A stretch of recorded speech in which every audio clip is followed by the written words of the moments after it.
भाई। हाँ जी भैया, ये क्या हाल है भैया? क्या हुआ यार ये भैया? गाड़ी कितने करोड़ की ली आपने? इसी तरीके से मैं इसको पीछे भी लेके जा सकता हूँ। तो आपके हिसाब से हरियाणा के छोटे शहरों के लिए ईवी लेने का फायदा है। तो फ्रेंड्स, अब मैंने इसका स्पोर्ट्स मोड ऑन किया है और देखो आपको 1 रुपये पर किलोमीटर पड़ता है। और ये बताओ आपने घर पे इसको चार्ज किया होगा, टाइम कितना लगता है? बिकॉज इससे लोगों के मन में ना एक फॉल्स नैरेटिव बन जाता है कि इलेक्ट्रिक गाड़ी तो यार लेनी नहीं चाहिए, बिकॉज इसमें लोगों को उल्टियाँ आ रही हैं। अब एकदम से दब गई है गाड़ी। कमेंट आते हैं कि ईवी कार है, 10 लाख रुपए एक्स्ट्रा दे दिए। जो आपको टाटा हैरियर ईवी में ट्रांसपेरेंट मोड मिलता है ना, देखो इसमें भी आपको मिलता है। पैक 3 इसका 79 किलोवाट में कितने का पड़ा आपको एक्स-शोरूम और ऑन रोड। ये जो इसका एरोडायनेमिक्स बनाया महिंद्रा ने, ये देखो वो इसको देख के बोलता है ये लैम्बोर्गिनी उरुस लग रही है। इस फ्लश डोर हैंडल डिजाइन का एक्चुअल में कुछ फायदा होता है। अभी कार्तिक ने इसमें थोड़ा बहुत सामान रखा हुआ है और इसमें देखो यहाँ पे आपको रिफ्लेक्टर दिख रहे हैं, ये इसके लिए है कि सो महिंद्रा B6 को जब आप चलाते हो ना, आप सबसे पहले चीज क्या नोटिस करते हो कि एवरीडे मोड है, ये दोनों यूजलेस है। एडास वाला बटन था वो एक बार थोड़ी देर के लिए बंद हो गया यूज काम करना। B6 में आपको 79 किलोवाट में कितनी रेंज मिली है आपको सिटी में, देन पहाड़ों पे या कहीं भी? इसमें रेंज अगर सिटी में चला रहे हैं, सिटी में तो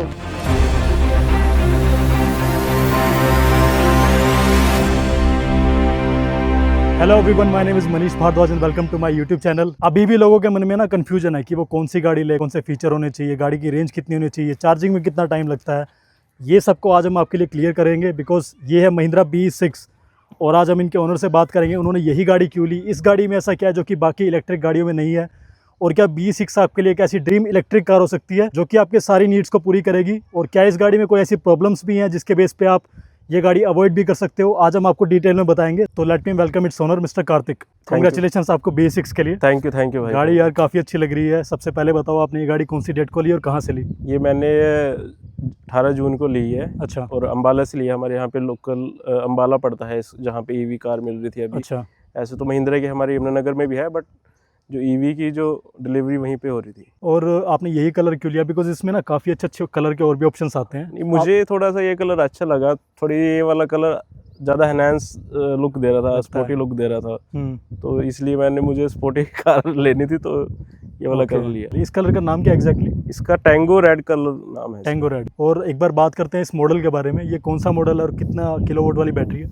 ये पैक 3 मॉडल है। इसका टॉप मॉडल है एक तरह से, जो B6 का टॉप मॉडल है, और 79 किलोवाट की बैटरी पैक है। आई थिंक उस टाइम पे तो इसका पैक 3 आया था। हाँ, उस टाइम पैक 3 की ही डिलीवरी दे रहे थे। अब जाके महिंद्रा ने 1.5 महीने स्टार्ट करी है इन्होंने। अभी महिंद्रा ने इसका पैक 2 लॉन्च किया है और उसकी डिलीवरी अभी स्टार्ट हुई है। उसमें आई थिंक कुछ ऐसे फीचर्स है जो कि इसमें है उसमें नहीं है ना। हाँ। उसमें आपको सनरूफ में ग्रूमी मोड नहीं मिलता है, और उसमें शायद 360 कैमरा नहीं है, ग्रूम मोड नहीं है, और पार्किंग सेंसर्स कम है, सेंसर एडास कम लेवल है। 2 के ऑप्शंस थोड़े कम है, हाँ। और रेंज उसकी कम है। सबसे मेन रेंज का तो ये है ना, क्योंकि उसमें बैटरी 2 पैक पैक कम आ है। गए उसमें हाँ। भी उन्होंने। अब बाद में, पहले तो उन्होंने जब लॉन्च किया था ये बोला था कि पैक 2 में सिर्फ जो 79 किलोवाट इसका बैटरी पैक है वो सिर्फ टॉप मॉडल में ही रहेगा। फिर बाद में जैसे लोगों के रिव्यू आए तो उन्होंने 79 पैक 2 में भी लॉन्च कर दिया। बट आपने सोच लिया था कि लेना लेनी टॉप मॉडल ही लेना। टॉप में फीचर भी अच्छे मिल जाते हैं, 1-2 लाख का फर्क रहता है, हाँ, तो फीचर भी अच्छे आ जाते हैं। और सो आपके पास बैटरी तब भी पैक मान लो अभी भी अगर चॉइस होती, जब आपने ली होगी गाड़ी, तब भी आप पैक 3 लेते हैं इसका? हाँ, पैक 3 लेता। अच्छा, एक बार आते हैं अब इसके डिज़ाइन पे। कार्तिक यार, ये गाड़ी जब इंडियन रोड पे निकलती है, आई डोंट थिंक कि ऐसी गाड़ी अभी तक इंडिया में चलती है। क्या रिएक्शन आते हैं भाई लोगों के? लोगों का रिएक्शन बहुत बढ़िया रहता है, मतलब अच्छा लगता है। लोग पलट के देखते हैं, मुड़ के देखते हैं इसको। जब आपने गाड़ी ली होगी, आपकी फैमिली का रिएक्शन क्या आया? उनको क्या लगा कि यार ये कैसी गाड़ी ले आए, हमने तो कोई और गाड़ी सोची थी? हाँ, उनको वैसे पता नहीं था कि मैंने उनको वैसे ये बोला था कि ईवी गाड़ी लेनी है। तो जैसे क्योंकि ईवी गाड़ी लेने से पहले हमें अपना वो कनेक्शन भी बढ़ाना पड़ता है। हाँ। बढ़ाना पड़ा, तो उसके लिए मैंने इसलिए इन्फॉर्म कर दिया था कि ये चेंज करा लेते हैं मीटर चेंज करना पड़ता है। तो फिर जब डिलीवरी के टाइम ही लुक वगैरह का तो उनको डिलीवरी के टाइम ही पता चला। फिर उनका रिव्यू भी अच्छा था कि हाँ बढ़िया लग रही है कार, कुछ अलग सी है। बिल्कुल यार, बहुत यूनिक लगती है, क्योंकि मोस्टली सभी कारों का वही बेसिक लुक सी है। बिल्कुल। इतनी यार यूनिक गाड़ी आई डोंट थिंक इस प्राइस रेंज में आपको हाँ। मिलती है। इस प्राइस रेंज में क्या डबल में अब भी जैसे मैं मतलब वीडियोस डालता हूँ थोड़े इंस्टाग्राम पे, तो हाँ। उसमें कमेंट आते हैं कि ईवी कार है, 10 लाख रुपए एक्स्ट्रा दे दिए हाँ। वो दे दिए। बट अगर आप इस फीचर वाइज और आप इसके पावर के हिसाब से देखें, तो आप अगर किसी पेट्रोल या डीजल कार में भी जाओगे तो आपको 30-40 से कम की तो मिलेगी नहीं। हाँ। लग्जरी कार में ये सेम फीचर लग्जरी कार में जा रहा है, तो 1 करोड़ के आसपास की कार होएगी वो। इसीलिए महिंद्रा ने ना, मैं बताता हूँ, इस पे इतने साल लगाए हैं इसके रिसर्च में। ये गाड़ी ना प्लानिंग में बहुत सालों से है, अच्छा। अब जाके लॉन्च हुई है। तो ये महिंद्रा तो मेक श्योर करके आया इंडियन मार्केट में कि ऐसी गाड़ी बनाएंगे कि कम प्राइस में लेके आएंगे, रेंज देंगे, फीचर्स देंगे, वो आपको एक लग्जरी गाड़ी वाले मिलेंगे। अब एक बार आते हैं इसके प्राइस पे यार। पैक 3 इसका 79 किलोवाट में कितने का पड़ा आपको एक्स शोरूम और ऑन रोड? ये एक्स शोरूम तो इसका 27.6 कुछ है, हाँ जी, विद चार्जर, हाँ जी। 11 किलोवाट के चार्जर के साथ। तो ऑन रोड ये हमें मुझे पड़ेगी 29.67 के आसपास पड़ गई मुझे। 29,60,000 के आसपास ये गाड़ी पड़ी 60-70 के आसपास पड़ गई है। ओके। और इसमें जैसे हरियाणा में अपना उस टाइम 2% आरटीओ था, आरटीओ टैक्स था। अब तो चाहे शायद बढ़ गया है वो, तो इसलिए थोड़ी इस रेंज में पड़ेगी। मैं मतलब 30 के आसपास, क्योंकि इसमें मैंने और भी काम कराया है, तो 30 के आसपास पड़ेगी। वैसे तो 30 से ज़्यादा ही पड़ेगी, पीपीएफ भी कराई है। अच्छा, अंडर 30 आपने सोचा था कि गाड़ी प्लान करूँगा मैं? नहीं, कुछ वैसे प्राइस तो डिसाइड नहीं हुआ था उस टाइम जब मैं लेने के प्लान कर रहा था। मुझे क्या था कि उस टाइम जब मैं मूड कर रहा था कि हाँ थोड़ी स्पोर्टी कार लेते हैं, तो ऐसी मैं रिसर्च कर रहा था कि कौन सी लें। क्योंकि लग्जरी कार लेनी तो अगर 30-40 के आसपास लें तो सेकंड हैंड ही मिलेगी, अगर अच्छी लेनी है तो। नहीं तो फिर वही बेसिक सी, जैसे मेरे पास पहले ऑडी थी, वो तो सस्ती भी मिल जाती है। जो कार मैंने सेल करी थी वो ऑडी सेल करी थी। तो उसके बाद मैंने एंडेवर ली थी। फिर मेरा प्लान था कि थोड़ी स्पोर्ट्स कार लेने का। एंडेवर चला के मैं बोर हो गया था कि ऊंची गाड़ी है। बिल्कुल। तो फिर मैं ऐसी रिसर्च करते एक गाड़ी लॉन्च हुई, तो मैं इसके रिव्यू वगैरह देखे तो मुझे अच्छी लगी। दूसरा ईवी में आ गई, स्पोर्ट्स कार ईवी में है ना। बाद में नहीं, बाद में फिर खर्चा भी कम है ना। अगर आप स्पोर्ट्स कार वैसे लेते हो तो वो वैसे तो महंगी है ही है, फिर वो वैसे भी महंगी पड़ती है जेब को, क्योंकि माइलेज तो उसकी भूल ही जाओ। माइलेज वही 5-6 की माइलेज वही रहेगी। 5-6 भी मिल गई तो बहुत बड़ी बात है। इसको चाहे आप जितना मर्जी भगाओ, कोई खर्चा ही नहीं है। इसके खर्चे पे भी अभी हम आएंगे, वैसे इनसे डिटेल में पूछेंगे कि इनको पर किलोमीटर कितना खर्चा आता है इनका एसी डीसी और फास्ट चार्जिंग में। बट उससे पहले एक बार बात करते हैं इसके फ्रंट डिजाइन की। कार्तिक, ये जो इसका एरोडायनेमिक्स बनाया महिंद्रा ने, ये देखो, ये इसका जब आप इसको टॉप स्पीड पे चलाते हो, गाड़ी की स्टेबिलिटी पे कुछ फर्क पड़ता है इससे? ये स्टेबल, काफी स्टेबल रहती है। अगर जैसे मैं इसको भगाता हूँ, स्पीड में भगाता हूँ ना, तो काफी स्टेबल है। अब वो इसके कारण है कि इसके इन्होंने नीचे से जो बैटरी पैक है, बिल्कुल ग्रेविटी के हिसाब से जो भी कर रखा है, सेट कर रखा है इन्होंने, उसके कारण है। मतलब स्टेबल चलते हैं, क्योंकि इसकी जो ग्राउंड क्लियरेंस है ना, एक तरह से एसयूवी के हिसाब से है। बिल्कुल जैसे एसयूवी दूसरी, जैसे ये स्कॉर्पियन होगी, आपकी क्रेटो होगी, नहीं तो वो बॉडी रोल करेगी, थोड़ी बहुत करती है। इसमें वो बिल्कुल नहीं है। रुको, इससे पहले कि आप बाकी का वीडियो कंटिन्यू करो, मैं आपको एक चीज़ बताना चाहता हूँ। क्या आपको कभी हाईवेज पे चैलेंज आया है फॉग लैंप्स की वजह से? बिकॉज कई बार ना इंडिया में विजिबिलिटी इतनी कम हो जाती है धुंध की वजह से कि आप सामने वाली गाड़ी को देख नहीं पाते हो। इसके अलावा आपको कभी ऐसा लगा कि आपकी गाड़ी की लाइट्स का थ्रो काफ़ी कम है, अगर आपको अगली गाड़ी थोड़ी दूरी पे आपको ठीक से दिखाई नहीं दे रही है, जस्ट बिकॉज आपकी गाड़ी के फॉग लैंप्स है, उनका थ्रो काफ़ी लो है। ये है मेरे फ्रेंड की टाटा नेक्सॉन, और इसमें उन्होंने एक ऐसे ब्रांड के फॉग लैंप्स इंस्टॉल करवाए हैं जिसका थ्रो इतना अच्छा है कि आप सरप्राइज हो जाओगे। बिकॉज आपको इस टाइम पे फुटेज दिखाई दे रही होगी कि रात के टाइम पे इसकी विजिबिलिटी कितनी अच्छी है, इसका थ्रो कितना अच्छा है। मेरे फ्रेंड की जो है टाटा नेक्सॉन है ना, उनको इसे यूज़ करते हुए आई थिंक 6 महीने से ज़्यादा हो गए हैं, और अभी तक उनको ये काफ़ी अच्छा लगा है। सो ये जो फॉग लैंप्स है, ये उनो मिंडा ब्रांड के हैं। इस ब्रांड के प्रोडक्ट्स आजकल काफ़ी ज़्यादा लोग यूज़ कर रहे हैं। मेरे फ्रेंड ने भी इसी ब्रांड के फॉग लैंप्स अपनी गाड़ी में लगवाए हैं। सो यहाँ पे आपको ये ग्लास दिखाई दे रहा है, ये इसका लेंस है। इस लेंस का बेनिफिट क्या है, जब लाइट इस पर पड़ती है और इससे बाहर जाती है तो उससे इसकी ड्यूरेबिलिटी पे ज़्यादा इफेक्ट पड़ता है, ड्यूरेबिलिटी इसकी इंक्रीज होती है। सो मैंने भी इस गाड़ी को काफ़ी बार चलाया है, एंड इसके जो फॉग लैंप्स है वो एक्चुअल में काफ़ी अच्छे हैं। और अगर आपको अपनी गाड़ी में आफ्टर मार्केट रिफ्लेक्टर्स लगवाने हैं या फॉग लैंप्स लगवाने हैं, तो आप उनो मिंडा पे आंख बंद करके ट्रस्ट कर सकते हो, बिकॉज इनका फीडबैक अभी तक काफ़ी अच्छा है। सो उनो मिंडा के इन फॉग लैंप्स का सबसे बड़ा बेनिफिट क्या है कि अगर कहीं पे किसी रोड पे बहुत ज़्यादा फॉग है और आपकी गाड़ी के थोड़े डिस्टेंस पे कोई और गाड़ी चल रही है बट आपको दिखाई नहीं दे रही है because of the low density, उस केस में ये फॉग लैंप्स बहुत काम आने वाले हैं। बिकॉज इनका थ्रो इतना अच्छा है, ये इतने ज़्यादा स्प्रेड हो जाते हैं कि वो फॉग को कट करते हुए दूसरी गाड़ी पे पड़ेंगे और आपको इजीली दिखाई दे जाएगा ड्राइव करते टाइम कि आपके आगे एक गाड़ी चल रही है। तो ऐसे टाइम पे अपनी सेफ्टी का ध्यान रखो और ये फॉग लैंप्स आप इंस्टॉल करवाओ अपनी गाड़ी में, ताकि आपकी फैमिली भी सेफ रहे, आप भी सेफ रहो और आपकी गाड़ी भी सेफ रहे। तो मेरा जो एक्सपर्ट फ्रेंड है, मुझे उसकी चॉइस काफ़ी अच्छी लगी, बिकॉज मैं इसको खुद भी टेस्ट कर चुका हूँ, तो ये काफ़ी अच्छे हैं। एंड जो लिंक मैं आपको प्रोवाइड कर रहा हूँ, मेक श्योर आप उसी से इसको परचेज करो। तो अगर आप इसको बाय करना चाहते हो, मैंने इसका लिंक डिस्क्रिप्शन में डाल दिया है। और इसके अलावा ये सारी डेली शॉपिंग वाली वेबसाइट्स पे भी अवेलेबल है, जैसे कि अमेजोन या फ्लिपकार्ट हो गए। इसके अलावा इसके बारे में आप कोई भी ऐसी डिटेल जानना चाह रहे हो जो कि मैंने आपको नहीं बताई है, आप कमेंट्स में मुझसे पूछ सकते हो। और अब चलते हैं वीडियो पे वापस। सो इसकी फ्रंट प्रोफाइल से अब आते हैं इसकी साइड प्रोफाइल पे। यार कार्तिक, जितनी गाड़ी है आगे से अच्छी लगती है, मेरे को तो साइड से ज़्यादा अच्छी लग रही है यार। कोई इसको देख के बोलता है लैम्बोर्गिनी उरुस लग रही है? हाँ, बोलते हैं, काफ़ी बंदे बोलते हैं इसको कि भाई स्पोर्ट्स कार, बिल्कुल स्पोर्ट्स कार की लुक आ रही है। बच्चों को पूछे कौन सी कार है, लैम्बोर्गिनी। जब आप इसको मार्केट में लेके गए होगे यमुनानगर की किसी लोकल मार्केट में, हाँ। तब तो लोग इसको देखते होंगे काफी कौन सी गाड़ी देखते आ हैं। गई। जैसे अब मैं वहां पे भी आपको पिक करने के लिए खड़ा था, अगर हाँ। कहीं पे भी ऐसे मार्केट में या कहीं पे भी खड़े हो जाओ आप इसको लेके, हाँ जी 100% लोग आते जाते देखेंगे, पलट पलट के देखते हैं। अलग सी है, थोड़ा अलग लुक है ना, अभी नहीं यार रोड पे है नहीं, इतनी गाड़ी चल नहीं रही है, और कुछ ये कलर अलग है अपना थोड़ा। अलग है। अच्छा, इसकी साइड प्रोफाइल में आप क्या क्या चीज़ें नोटिस करते हो? सबसे पहला इसमें फ्लश डोर हैंडल आपको मिलते हैं। ये महिंद्रा के आई थिंक लेटेस्ट गाड़ियों में अब आने लग गए हैं।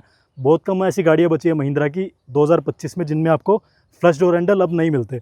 यार कार्तिक, इस फ्लश डोर हैंडल डिज़ाइन का एक्चुअल में कुछ फ़ायदा होता है? बिकॉज हम इंडियंस जो है ना, वो एक टिपिकल डोर हैंडल्स पे थोड़ा अडेप्ट हो चुके हैं। ये थोड़ा नया है हमारे लिए, तो आप ये चीज नई है, मेरे लिए भी नहीं थी, मेरी पहले भी कोई गाड़ी में थी नहीं ऐसा। हाँ बट वैसे तो कोई मुझे बेनिफिट लगता नहीं। हाँ ये है कि जैसे बंद होता है फिर ये थोड़ा प्लेन सा रहता है ना, बॉडी शेप में ही हाँ एडजस्ट हो जाता है, तो हाँ। वो कुछ अलग सा नहीं दिखता नहीं, तो इससे ना थोड़े मुझे लुक इसके एनहांस सी एनहांस लगती है। लगती है। जैसे इन्होंने उसका भी वो ऊपर दे दिया, यहाँ पे दिया है, तो जैसे कोई सीनियर सिटीजन उस साइड बैठते हैं, वहाँ पे भी फ्लश डोर हैंडल है, हाँ। तो उनको लगता है यार कहाँ से खुलेगा भाई इसका तो डोर हैंडल। वो ऐसे होता है ना, ये जैसे मैं यहाँ से दबाऊंगा खुलेगा, फिर हाँ। उनको पता चल जाता है। इसमें आपको गुडियर ब्रांड के 19 इंचेस के टायर मिलते हैं। इसका वैसे एलॉयस का डिज़ाइन टिपिकल ईवी वाला है, बट फिर भी आई थिंक काफ़ी अच्छा है, गाड़ी के लुक को थोड़ा एनहांस करता है, स्पेशली साइड से, बिकॉज साइड से ही आपको इसके एलॉयस का डिज़ाइन दिखता है किसी भी गाड़ी का। एक चीज़ आपको पता होगा कार्तिक कि इसमें ये गाड़ी कस्टमाइजेबल है। अगर आपको 19 इंचेस टायर नहीं चाहिए, इससे बड़ा टायर चाहिए ना, अच्छा, इसमें उन्होंने फ्रेम लगा के दिया है। तो जो लोग ऑप्ट करना चाहते हैं 20 इंचेस के टायर के लिए, वो भी महिंद्रा से करवा सकते हैं, बिकॉज ये उनको ऑप्शन मिला है सिर्फ टॉप एंड मॉडल में। इसका पैक 2 जो अभी आया है ना, उसमें आपको नहीं मिलेगा। मुझे पता नहीं था, मैं तो स्टार्टिंग में कराने का फायदा था, अब तो कोई फायदा नहीं है। हाँ। अब तो टायर का इसकी हाँ value मतलब नहीं जब आप रहेगी। गाड़ी परचेज करते हो ना, उस हाँ। टाइम कोई करवा लेगा तो करवा लेगा, बाद में तो कोई नहीं करवाएगा। अब फ्रेंड्स चलते हैं इसकी बैक प्रोफाइल देखने के लिए। जितनी गाड़ी है साइड से फ्रंट से अच्छी लगती है, बट उन दोनों एंगल से ज़्यादा अच्छी है बैक से लगती है। बैक से आई डोंट थिंक कि मेड इन इंडिया कोई भी इलेक्ट्रिक गाड़ी अभी तक इंडिया में ऐसी लगती है। इलेक्ट्रिक क्या है, आइस गाड़ी भी कोई ले लो, वो ऐसी अभी तक नहीं लगती है। सो बात करेंगे इसके बूट स्पेस की। BE6 में आपको 455 लीटर का बूट स्पेस मिलता है। 455 लीटर्स आई नो कि ठीक है, बहुत ज़्यादा भी नहीं है, बहुत कम भी नहीं है, बिकॉज अब जो मेड इन इंडिया इलेक्ट्रिक गाड़ी आ रही है ना, उसमें आपको 500 प्लस बूट स्पेस मिलता है, जैसे कि XCV9 हो गई या फिर टाटा कर्व होगी, जो कि इसी के प्राइस में आपको मिलती है। टाटा कर्व EV में आपको आई थिंक 504 लीटर का बूट स्पेस मिलता है, इसमें 50 लीटर कम है, बट ये गाड़ी फिर भी 455 लीटर में आपको दिखाते हैं। अभी कार्तिक ने इसमें थोड़ा बहुत सामान रखा हुआ है, बट फिर भी यार कार्तिक, स्पेस आपको कैसा लगता है? कम ज़्यादा तो नहीं है? बहुत इनफ है, काफी है, मतलब फैमिली के साथ ट्रैवल किया के आपने? हिसाब से। हाँ। हाँ गए जैसे हुए। गाड़ी में 5 लोग गए होंगे, उनका सामान आया होगा, नहीं तो कोई अभी चैलेंज वैसे है? लॉन्ग कहीं लंबे ट्रिप पे तो नहीं गए हम, 2 फ्रेंड गए थे, तो काफी था इसमें। कितना हमने थोड़ा- सामान रखा होगा? मतलब बैग वैग कितने रखे होंगे इसमें आपने? इसमें बैग थे 3-4 बैग थे, कुछ हमारे कैंप वैम्प का सामान भी था, चेयर अच्छा। वगैरह थी, वो थी। जो इसका इलेक्ट्रिक टेलगेट है, वो 1 पुश बटन से आपका अप एंड डाउन हो सकता है। इसमें आपको फुट वाला जेस्चर भी मिलता है, जिसमें आप यहाँ पे अगर पैर अपना घुमाते हो तो देखो ये ऊपर नीचे हो सकता है। और इसमें देखो यहाँ पे आपको रिफ्लेक्टर दिख रहे हैं, ये इसके लिए है कि अगर सामने से कोई आ रहा है या कहीं से भी कोई आ रहा है, तो उसको थोड़ा आइडिया लगता रहे कि गाड़ी का इस टाइम पे बूट ओपन हो रहा है, ताकि वो थोड़ा बहुत अलर्ट रहेगा। सो बाहर से चलते हैं अब गाड़ी के अंदर, और गाड़ी के अंदर देखते हैं कि कार्तिक को इस गाड़ी में क्या क्या प्लस पॉइंट लगा और क्या क्या नेगेटिव लगा। Let's go. So Mahindra BE6 में बैठती है, आप सबसे पहले क्या नोटिस करते हो? इसकी जो सीट है वो अपने आप इलेक्ट्रिकली एडजस्ट हो जाती है। आप जैसे बैठोगे गाड़ी की सीट पहले पीछे रहेगी, बट आप जैसे ही बैठोगे वो गाड़ी की सीट आपके बैठते ही आगे हो जाएगी, जो कि एक काफ़ी कंफर्ट वाला फीचर है, एक वेलकम फीचर आप बोल सकते हो उसको। इसके अलावा गाड़ी में जब आप बैठते हो ना, आपको एक जेट प्लेन वाली एक फीलिंग आती है, बिकॉज इसका जो कैबिन है वो नॉर्मल गाड़ियों जैसा नहीं है, वो थोड़ा स्पोर्ट्स कार जैसा लगता है। एयरक्राफ्ट के हाँ, लिए एयरक्राफ्ट वाली फील आती है, बिल्कुल। इंस्पायर्ड कैबिन बना रखा है इसका। जैसे फाइटर जेट होते हैं ना, थोड़ा वैसी फील आती है। जैसे जिसको ये चीज उड़ाना इसका है। जो हाँ भाई, हाँ जी भैया, ये क्या हाल है भैया? क्या हुआ यार भैया? ये गाड़ी कितने करोड़ की ली आपने? क्या लगता है कितने करोड़ की होगी? मुझे लग रहा है जाएगा 2.5 करोड़ तक की तो होगी ये पक्का? गाड़ी। हाँ और भाई। फिर मैं आपको बताऊं कि ये सिर्फ 30 लाख के अंदर आती है। ओ माय गॉड भाई, सच में यार इसका लुक सच में बहुत बहुत बढ़िया है भाई। मतलब आपको ये गाड़ी देख के लगा कि ये 2-2.5 करोड़ की हाँ होगी? भाई, इंटीरियर देखो ना भाई इसका, अरे क्या वाह भाई। जबरदस्त है यार। इंटीरियर तो ऐसा लग रहा है जैसे सुपर कार का हो कोई। दूर से क्या लगा आपको? ये कौन सी कंपनी की गाड़ी थी? यार मुझे दूर से लगा ये कोई थार थूर की कंपनी का। यार थार तो आपकी 20 लाख से भी कम की यार आती है। 20 लाख में तो ठीक है, पर उसका कंडीशन और इसकी कंडीशन में फर्क है। इसमें पेंट क्या वगैरह बहुत बढ़िया है भाई। कौन सी अच्छा। गाड़ी है वैसे ये? ये अब मैं बताऊं, ये मेड इन इंडिया गाड़ी है, महिंद्रा की है। महिंद्रा की? हाँ। महिंद्रा तो यार उसका तो एक नंबर है, उसका इंजन एक नंबर है। इंजन एक नंबर है। हाँ, पर आपको लगा था कि महिंद्रा से गाड़ी कभी बनाएगी 30 लाख के अंदर वो भी, भाई साहब बहुत बढ़िया भाई। है ना? अब देखो हमारे इंडिया में भी ऐसी ऐसी गाड़ियां बनने आगे लगी। से डिजाइन दिखाओ भाई। सो महिंद्रा B6 को जब आप चलाते हो ना, आप सबसे पहले चीज़ क्या नोटिस करते हो कि ये गाड़ी इतनी ज़्यादा साइलेंट है, आपको पता नहीं चलेगा कि ये गाड़ी ऑन है या ऑफ है। कार्तिक, आपके साथ कभी ऐसा हुआ है कि आप गाड़ी स्टार्ट करो, स्टार्ट ही नहीं हो रही है, फिर देखा यार गाड़ी ऑन ही नहीं करी अभी तो? नहीं, ये जैसे अभी मैं आपको बता रहा था, ये हाँ। इस साइड बैठे को होता है, उधर पता चलता रहता है मुझे। बट उधर जो बैठता होगा उसको तो पता ही नहीं चलता कि हाँ, गाड़ी उसको नहीं ऑन पता है चलता ऑफ है वो ना, ना। बिकॉज कोई वाइब्रेशन ही नहीं है गाड़ी कोई में। वाइब्रेशन नहीं है, साउंड नहीं है। अच्छा, वाइब्रेशन से मैं एक चीज़ पूछना चाहूँगा। अभी रिसेंटली मैंने ना XCV90 का रिव्यू शूट किया था। वो आई थिंक उस गाड़ी को 20-25 हज़ार किलोमीटर अभी तक चला चुके हैं, ठीक है। अच्छा। उन्होंने बताया कि लोग जब उनकी गाड़ी में बैठे हैं ना, तो कुछ लोगों ने कंप्लेंट की है कि उनको उल्टी वाली फीलिंग आती है या फिर मोशन सिकनेस हो रही है। तो आपके साथ ऐसा कोई नहीं, एक्सपीरियंस? ऐसा तो हुआ नहीं। वैसे मतलब हम एक ट्रिप पे गए थे, अभी मैक्लोडगंज गए हाँ थे, जी। फ्रेंड था साथ में। उसको उल्टी तो आई थी जरूर, पर वो उसके पहाड़ों के कारण आई पहाड़ों थी। की वजह से आई थी। इसके कारण नहीं आई थी। बिकॉज वो क्यों हो रहा है ना, जैसे इलेक्ट्रिक गाड़ी में वाइब्रेशन बहुत कम होती है, हाँ। तो वो हर किसी के लिए सूटेबल नहीं होती, सबकी बॉडी अच्छा। अलग अलग होती है। बट ये 2-3 गाड़ियों में लोगों ने अभी तक बोला है, तो मैं आपसे आपका ओपिनियन जानना चाहूँगा कि आपको कभी ऐसा लगा है कि यार तबीयत मुझे थोड़ी अपनी वो लग रही है, या फिर किसी को भी लगा है गाड़ी नहीं, में मुझे बैठने तो के बाद? लगा नहीं। मैंने तो अभी जैसे 1-2 मंथ में, ये 10 दिन तो खैर वहाँ पे रही, हम्म, 8,000 किलोमीटर चल चुकी है ये। मैं इसलिए पूछ रहा हूँ बिकॉज इससे लोगों के मन में ना एक फोर्स नैरेटिव बन जाता है कि इलेक्ट्रिक गाड़ी तो यार लेनी नहीं चाहिए, बिकॉज इसमें लोगों को उल्टियाँ आ रही हैं, मोशन सिकनेस हो रही है। नहीं, ऐसा तो कोई वो है नहीं, ना तो मुझे कभी लगा है, ना सुनने को मिला है हाँ। किसी से। फ्रेंड्स, ये है इसका 360 कैमरा। कार्तिक, ऐसी क्वालिटी बहुत रेयर गाड़ियों में ही है। टाटा कर्व ईवी का भी काफ़ी अच्छा है, हैरियर ईवी का तो और भी ज़्यादा एडवांस आ गया, उसमें 540 डिग्री आ गया है। फ्रेंड्स, जो आपको टाटा हैरियर ईवी में ट्रांसपेरेंट मोड मिलता है ना, देखो इसमें भी आपको मिलता है। ये पता नहीं महिंद्रा इतना हाईलाइट क्यों नहीं कर रहा है, बिकॉज ये फीचर आपको अगर हैरियर ईवी में मिल रहा है तो इसमें भी मिल रहा है। देखो उतना ज़्यादा एडवांस नहीं है जितना कि उसमें है, बिकॉज उसमें ना आपको ऑब्जेक्ट भी दिखते हैं गाड़ी के नीचे। तो देखो फ्रेंड्स, अभी हम ये बोतल अगर रोड पे रखेंगे, इसके बाद इसका ट्रांसपेरेंट मोड ऑलरेडी ऑन है और हमें दिखेगा जैसे टाटा हैरियर ईवी में दिखता है। ये हमें गाड़ी इसके ऊपर जब हम लेके जाएंगे ना, तो वो बोतल आपको इसके नीचे रखी हुई दिखेगी। देखो अब हम आगे लेके चलते हैं गाड़ी को। ये मैंने ड्राइव मोड पे डाला गाड़ी को, ये वो बोतल है। देखो आपको ध्यान से देखो, अगर ये ऑब्जेक्ट दिख रहा है, पता नहीं कैमरे में दिख रहा है नहीं। अब देखो मैं, हाँ इस वाले में यहाँ पे देखो, और मेन हमने यहाँ पे देखना। देखो ये बोतल हमने क्रॉस की, ये करी करी करी करी, और इस टाइम पे हमारी गाड़ी उसके ऊपर आ चुकी है। अब आपको बहुत ही ध्यान से देखना पड़ेगा, वो बोतल आपको पता नहीं दिख रही है या नहीं। ये आ रही है ना, ये रही, देखो फ्रेंड्स, देखो देखो ये रही वो बोतल। देखो ये मैंने इसको क्रॉस किया, ये मेरी गाड़ी जा रही है आगे, देखो, और ये हमने बोतल कर ली है क्रॉस। अब देखो ये दिख रहा है आपको, ये वैसे रोड का कलर और बोतल का कलर ऑलमोस्ट सेम है, तो इतना पता नहीं चल रहा है, बट ठीक है, फिर भी एक्यूरेसी आई थिंक डिसेंट है। ये फीचर क्यों होता है कार्तिक, ये आपको ना ऑफ रोडिंग वाली लोकेशन में काफी काम आता है, जैसे बहुत बड़ा कोई खड्डा है ना, तो आइडिया रहता है कि गाड़ी के नीचे क्या क्या है और क्या नहीं है ना। सो कार्तिक, जैसे इसमें रिमोट पार्किंग वाले ऑप्शंस आते हैं, की से आप इसको आगे पीछे मूव कर सकते हो, कर सकते। इसमें आप पार्किंग डेस्टिनेशन को सेट करके उतर के गाड़ी अपने आप पार्क हो जाएगी। हाँ जी। वो सब फीचर आपने ट्राई किए हैं अभी तक? मैंने मतलब जो इसमें ऑटो पार्किंग वाले फीचर्स हैं और हाँ जी। रिमोट वाले हैं, हाँ वो जी। करे हैं ट्राई। ओके। बढ़िया है, तो एक्यूरेट है प्रॉपर्ली। कूल फीचर है। किसी को शो ऑफ करना, देख भाई रिमोट से आगे पीछे हो रही है। तो पार्किंग में जब आपने उसको लगाया होगा, मतलब एक्यूरेसी पूरी थी उसकी? हाँ, एक्यूरेसी बढ़िया है इसकी मतलब। और गाड़ी के अंदर ऐसा कौन सा फीचर लगा आपको जो आपकी पुरानी गाड़ियों में नहीं था, आपको लगा यार इस गाड़ी में तो पैसे पूरे हो गए, मतलब ये फीचर तो ये मजा मोस्टली सारे फीचर नहीं थे किसी भी पुरानी गाड़ी में, ये जी। सारे एंडेवर थी उसका, उसमें था ऑटो पार्किंग। मैंने कभी नहीं यूज करके देखा। हाँ। वो कुछ ट्रस्ट बिल्ड हुआ ही नहीं उस पे कि भाई मैं उसको छोड़ दूं या लगा के, मतलब ऑटो पार्क लगाने के लिए जैसे ऑप्शन आता है वो ऑन करके अपने आप लगेगी। उसका रीजन है, मैं आपको बताऊं, वो सब जो फीचर है ना, वो एक्सपेरिमेंटल फीचर है। एक्सपेरिमेंटल में क्या होता है तो ठीक है, नहीं है तब भी ठीक है, बट कोई ऐसा फीचर है जो कि ये लेने के बाद आपको लगता है यार ये गाड़ी तो अलग है, मतलब ये फीचर तो मेरे लिए बहुत फायदा हुआ मेरे को। सबसे बेस्ट तो यही है, इसके जो एक्सीलरेशन है ना, वो हाँ जी, मतलब Next फीचर तो level नहीं है बोल वो। सकते कि पावर है जो हाँ। इसके, वो काफी अच्छी है, नेक्स्ट लेवल की स्पोर्ट्स है। मोड कैसा है इसका? बहुत अच्छा है, आप कर सकते ट्राई कर सकते हैं एक बार। तो फ्रेंड्स, अब मैंने इसका स्पोर्ट्स मोड ऑन किया है और देखो रेस को बस छूने की देर है और गाड़ी ऐसे भागती है। आपको लग रहा होगा कि मैं इस टाइम पे बहुत प्रेशर से रेस को दबा रहा हूँ, बट नहीं, मेरा सिर्फ पैर उसको छू रहा है एंड गाड़ी ऐसे भागती है। तो कार्तिक, एक चीज़ बताओ यार, आपने इसको स्पोर्ट्स मोड में चलाया होगा, तब गाड़ी में स्टेबिलिटी कैसी थी? बिकॉज अभी तो मैं जस्ट टेस्ट कर रहा हूँ, बट जब आपने इसको हाईवे पे भगाया होगा लाइक 150 की स्पीड पे या उससे ज़्यादा कभी कभी अगर चलाया होगा, तब गाड़ी की स्टेबिलिटी कैसी है स्पोर्ट्स मोड में? गाड़ी की स्टेबिलिटी तो मुझे स्टार्टिंग से ही बढ़िया लगी थी जब मैंने ली थी, मतलब टेस्ट ड्राइव में भी बढ़िया लगी थी। बट स्पोर्ट्स मोड इसका वर्थ है मतलब? हाँ, स्पोर्ट्स मोड इसका मतलब, बिकॉज मुझे तो पावर फील हुई कि कुछ अलग है गाड़ी में। आप हल्का सा, जैसे अब ये इसका बाय डिफॉल्ट मोड है। हाँ अब जी। इस पे हल्का सा अब एक्सीलरेटर एकदम से दब गई है गाड़ी, है ठीक ना? है, हाँ ये चेंज होता है तो अब हल्का सा प्रेस हाँ। करके देखो ओ भाई, तो अलग ही अपना भी फील बहुत ज़्यादा फील आता है यार, बहुत ही ज़्यादा।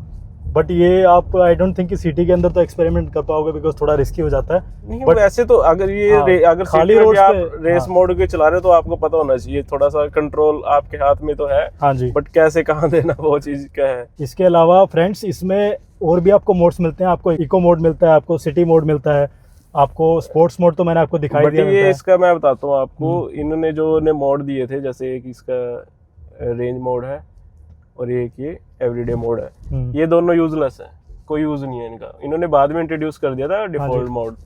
ये बोलते हैं कि जैसे आप डेली यूज में इसको ड्राइव करते हो तो ये आपका ड्राइव का स्टाइल जो है हाँ जी, ऑब्जर्व करके हाँ। उसके हिसाब से ये आगे फिर रेंज देती है, उस हिसाब से आपको पावर देती है। फर्क पड़ा फिर कुछ? हाँ, मतलब मैं शुरू से ही डिफॉल्ट ही रखता हूँ, या तो हाँ। रेस या by default. Okay, by default में क्या होता है कि जैसे आप चल रहे हो नॉर्मली हाँ जी, और आपको एकदम से ओवरटेक करना है, एक्सीलरेटर देना है, तो इसमें एक बूस्ट हाँ, मोड boost का mode है इसमें, हाँ जी। ये बटन है, ये भी काफी अच्छा है, आप इसको दबा के एकदम से एक्सीलरेट करेगी। अभी यहाँ पे तो हम नहीं कर पाएंगे, है ना, थोड़ा रिस्की हो जाएगा। तो महिंद्रा B6 में जो आपको एक समन मोड मिलता है वो काफ़ी ज़्यादा इसका बढ़िया फीचर है। आई थिंक वो आपको नैरो पार्किंग वाले स्पेस में काफ़ी काम आने वाला है, जहाँ पे 2 गाड़ियाँ आपकी लगी हुई हैं, बीच में आपकी B6 खड़ी है, बट आपके पास इसके गेट खोलने की जगह नहीं है, तो आप गाड़ी में घुसोगे कैसे? उस केस में आपको गाड़ी में घुसने की ज़रूरत नहीं है, आपके पास सिर्फ इसकी चाबी होनी चाहिए, और चाबी से आप इसको आगे मूव कर लोगे या पीछे मूव कर लोगे, depends on your condition at that time, और उसके बाद गाड़ी अपने आप उस पार्किंग से बाहर आ जाएगी। अभी मैं आपको डेमो दिखाता हूँ। सबसे पहले आप गाड़ी को लॉक करोगे, लॉक हो गई गाड़ी। अब इसके बाद आप ये वाला नीचे वाला बटन प्रेस करोगे तो जो मेरी गाड़ी के मिरर्स हैं वो अनफोल्ड हो जाएंगे, और मिरर्स के अनफोल्ड होने के बाद आप ये वाला बटन एक बार प्रेस करोगे, एंड देन आप इसको अगर लॉन्ग प्रेस करते हो तो धीरे से मेरी गाड़ी देखना आगे की तरफ चलेगी। इसी तरह से मैं गाड़ी को कहीं तक भी, घर तक भी लेके जा सकता हूँ। बट ये आपको ना नैरो पार्किंग वाली सिचुएशन में काफ़ी काम आने वाला है फीचर।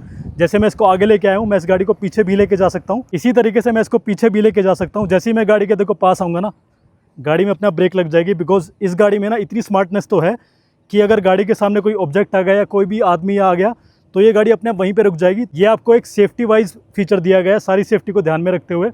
तो आई थिंक ये जो फीचर है ये सारी गाड़ियों में आना चाहिए, बिकॉज इंडिया में ना आपको अच्छी पार्किंग बहुत कम जगह पे मिलती है, कई बार आपकी गाड़ी वहाँ पे फंस जाती है। उस कंडीशन में ये वाला फीचर काफ़ी काम आने वाला है। तो ये फीचर आपको कैसा लगता है प्लीज़ एक बार कमेंट्स में बताना। तो कार्तिक एक चीज़ बताओ यार, इसमें आपको कितने किलोवाट का चार्जर मिला है? इसमें 11 किलोवाट का चार्जर इसके साथ है, ओके, जो 75,000 का था, बट वो एक्स शोरूम इन्होंने इंक्लूड कर रखा था। और ये बताओ आपने घर पे इसको चार्ज किया होगा, टाइम कितना लगता है?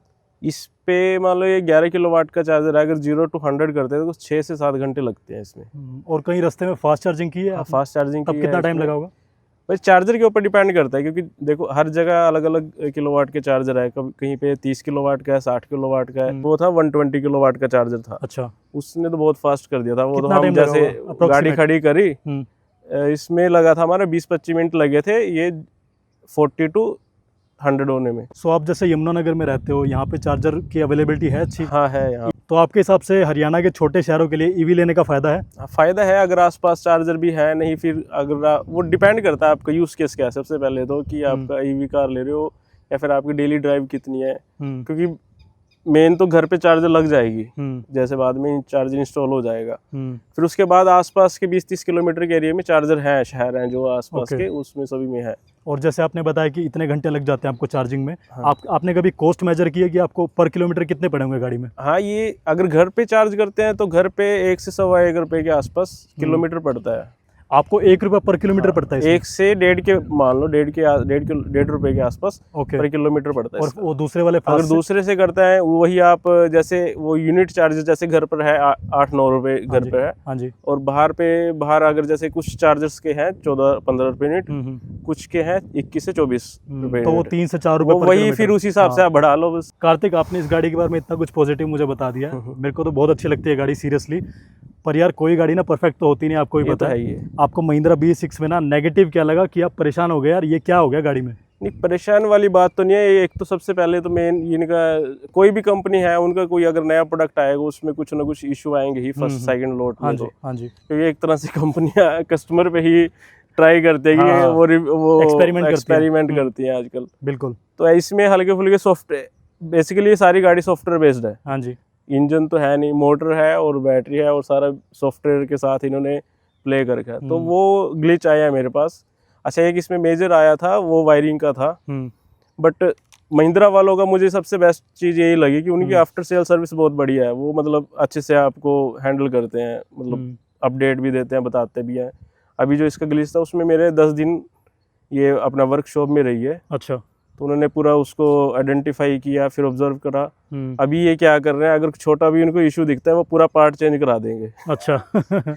वो करा मतलब सपोर्ट पूरा कर रही है महिंद्रा, सपोर्ट अच्छी है इनकी, सर्विस अच्छी है, सर्विस अच्छी है। ओके। हमारे एरिया में तो है, बाकी तो मैं कुछ कह नहीं सकता दूसरे एरिया में कैसी और जैसे इसमें ना महिंद्रा XCV90 का जब फर्स्ट लॉट आया था, हाँ। तो जब जिन लोगों ने परचेज की थी उनको ना एक इशू आ रहा था कि इसकी जो इंफोटेनमेंट स्क्रीन है ना, उसमें उनको B6 वाला वो लेआउट दिख रहा था।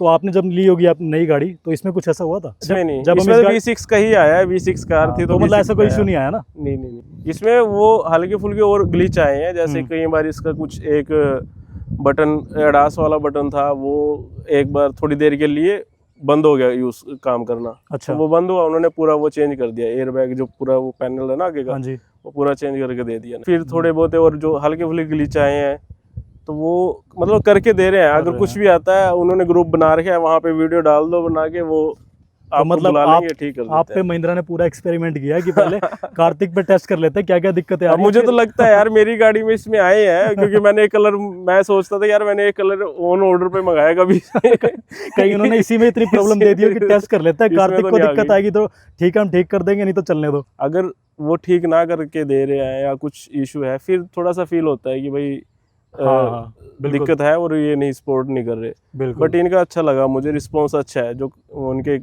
एग्जीक्यूटिव भी बढ़िया रिप्लाई करते हैं, अच्छे से हैंडल करते हैं कस्टमर्स को।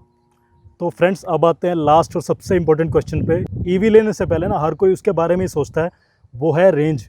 यार कार्तिक, B6 में आपको 79 किलोवाट में कितनी रेंज मिली है आपको, सिटी में, देन पहाड़ों पे या कहीं भी?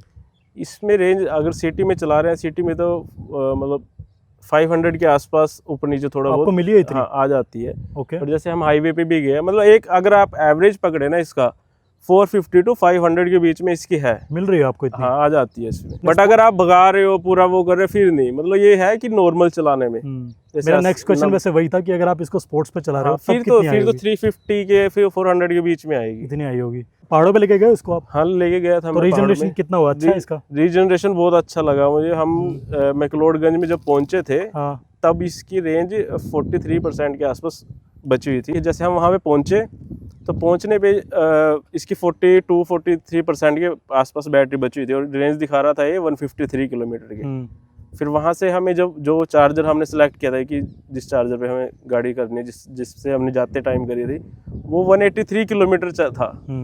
हमारे पास रेंज इसमें दिखा रहा है 153, वो था 180 के आसपास।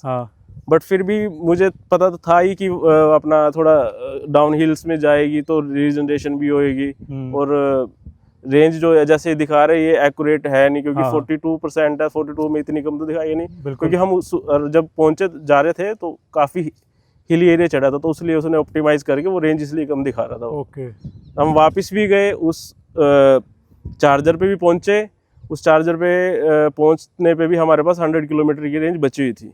मैंने मोस्टली L2 में चलाया है। अच्छा, but I am shocked to hear कि आपको सिटी में चलाने के बाद इस गाड़ी में 500 की रेंज ऑलमोस्ट मिल गई है। हाँ, मिल जाती है इतनी, बिकॉज बहुत कम लोगों को मिली है। तो इससे पता लगता है कि गाड़ी के ईवी गाड़ी लेने से पहले ना रिसर्च कर लो, उसको चलाना आना चाहिए कि उसको अच्छी कंडीशन में कैसे चलाएंगे, तभी आपको अच्छी रेंज मिलेगी। एग्जैक्ट नहीं 500 नहीं, मतलब 10-20 ऊपर नीचे, मतलब आप 500 की ब्रैकेट में उसको रख सकते हो ना, कि 450 से लेके 500 तक आपको मिल जाएगी, है ना? मिल जाती है। सो कार्तिक, आपसे बात करके बहुत मजा आया यार, बहुत अच्छे से आपने बताया गाड़ी के बारे में। इतना ऑनेस्टली जब कोई गाड़ी के बारे में बताता है तो व्यूअर्स को भी अच्छा लगता है सुन के, और वो अपनी गाड़ी इजीली प्लान कर सकते हैं कि B6 उनको लेनी चाहिए या नहीं। तो कार्तिक, जाते जाते अपना एक इंट्रो दे दो कि आप रियल लाइफ में क्या करते हो। भाई मैं बिजनेस करता हूँ, मैं 2-3 बिजनेस रन कर रहा हूँ। जिसमें एक डिजिटल मार्केटिंग का है, एक अपनी जिम है और एक फ्लाई ऐश ब्रिक्स की फैक्ट्री है। हाँ जी। तो यही है, अपना लगे रहते हैं उसी काम में। सो आप कोई ईवी से रिलेटेड कंटेंट भी बनाते हो? हाँ, मैं स्टार्ट करने के प्लान कर रहा हूँ। जैसे थोड़ा सा अभी सोच रहे हैं कि उसमें बनाने तो स्टार्ट किया है मैंने। वैसे इंस्टाग्राम पे तो मैं बना ही देता हूँ, इधर उधर से वीडियो उठा के कुछ डाल दिया। बाकी यूट्यूब के लिए मैं प्लान कर रहा हूँ, मैंने बनाया भी है व्लॉग, उसको एडिटिंग कर रहा हूँ अभी। तो प्रॉपर इसका रेंज टेस्ट करोगे, मतलब वीडियो डाल रेंज किया मैंने, उस वीडियो में किया है। आपका इंस्टाग्राम हैंडल क्या है? कार्तिक सैनी 1 के नाम से है। तो स्क्रीन पे आपको इनका इंस्टाग्राम हैंडल दिखाई दे रहा होगा, मेक श्योर आप एक बार चेकआउट करो और कंटेंट अगर अच्छा लगे तो आप फॉलो भी करो इनके पेज को। तो फ्रेंड्स ये था महिंद्रा BE6 का एक ओनरशिप रिव्यू। कार्तिक ने ना गाड़ी के बारे में बहुत अच्छे से बताया कि इस गाड़ी में उनको क्या क्या पॉजिटिव लगा और क्या क्या नेगेटिव। इसके बेस पे आप भी प्लान कर सकते हो कि आपको क्या BE6 लेनी चाहिए। और इसके अलावा फिर भी गाड़ी के बारे में कोई ऐसी चीज़ है जो कि इस वीडियो में नहीं है, do let me know in the comments. मैं ट्राई करूँगा आपको रिप्लाई करने का। और ये वीडियो अच्छा लगा हो तो इसको प्लीज़ लाइक कर देना। And thanks for watching. Thank you. बस।